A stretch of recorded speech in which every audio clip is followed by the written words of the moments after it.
What you are about to see is our exploration of Monument Valley Navajo Tribal Park. In the native Navajo language, is pronounced Tsi-B-Ni-Zs-K.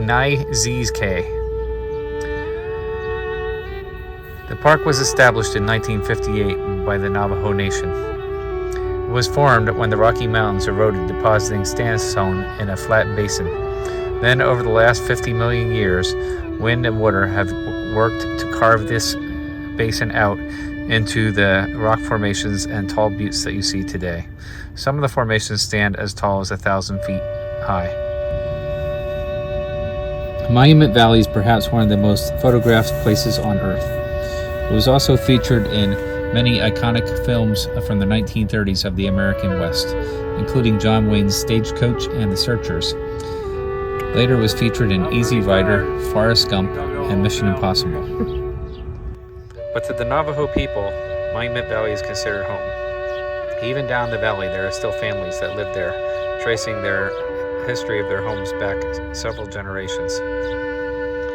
You can access the valley through a 17-mile loop road and see the main highlights, including the West Mitten Butte, East Mitten Butte, Merrick Butte, Elephant Butte, Rain God Mesa, Camel Butte, the Three Sisters, and the Totem Pole.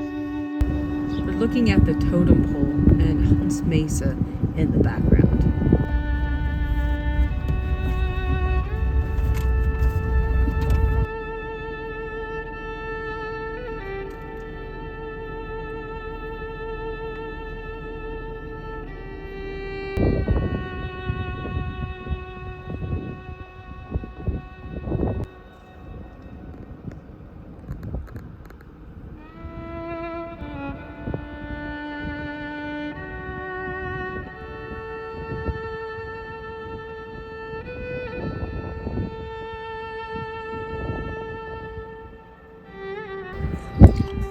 The drive into the 17-mile loop was an adventure in and of itself. In the first half mile, it's pretty bumpy, and you go down a steep, very bumpy, sandy hill that on the way back out, we had trouble getting back up. We got stuck about halfway up, even in first gear. Had to back all the way down the hill and get a runny and then try again. Afterwards, we sat at the visitor center and watched others struggling to do the same thing.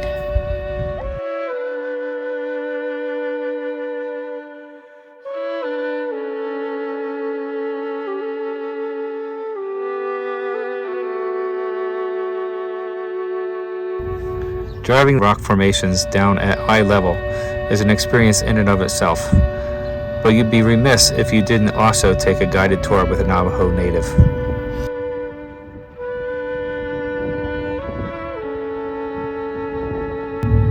You can book a variety of adventures with the Navajos.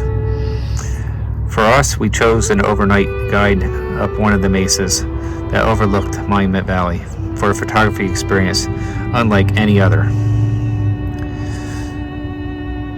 We met Tony at the View Hotel at about 3:30 in the afternoon, and then we had a 1.5-hour drive to the top of the mesa in his specially equipped Suburban. Tony drove us over roads that I cannot even imagine any vehicle being able to pass. We drove through deep rutted sand dunes, and then we drove up the face of rock cliffs that I couldn't even imagine that there was a road there. And it's going bump over bump over bump, with steep drop-offs on either side, with the Suburban tilting at angles of up to 40 degrees, and Tony just navigated these things like a pro. It was absolutely an experience in and of itself. Finally, we arrived at the top of the mesa, and the camp was already set up for us. There were 2 canvas tents there, with very heavy sleeping bags inside, and 2 picnic tables. This was an overnight experience with just us, the 2 of us, and Tony as our guide. We had the mesa alone to ourselves, with these incredible views of Monument Valley.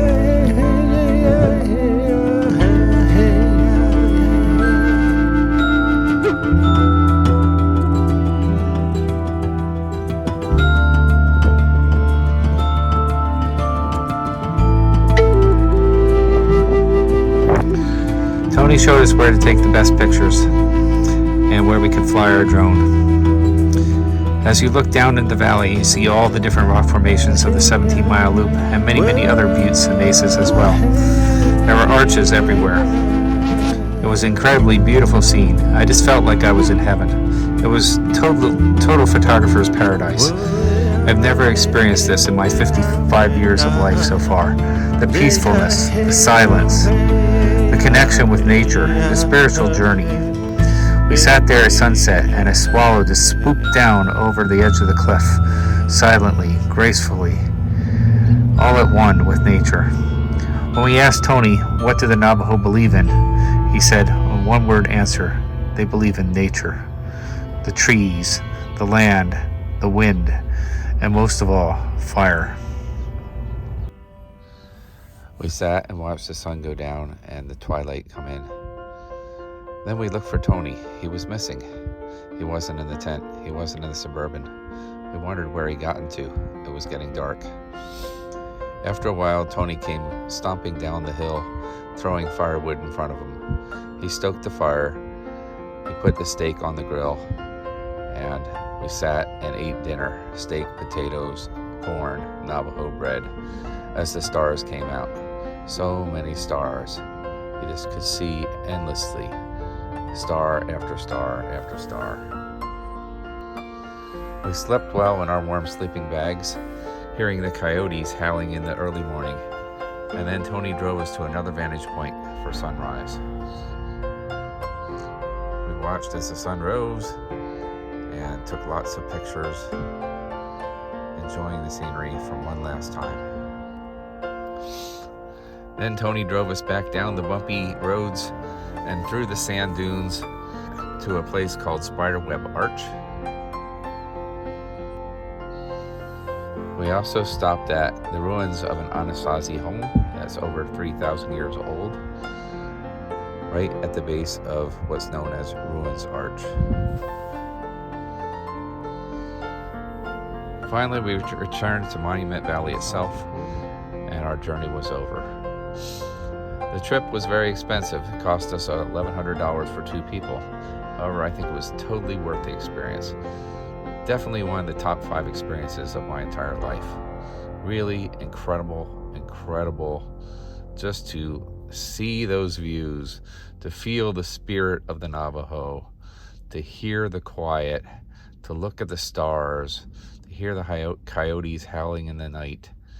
Just amazing connection with nature. If you enjoyed this video, please click like and subscribe to our channel for more content. Thank you for watching.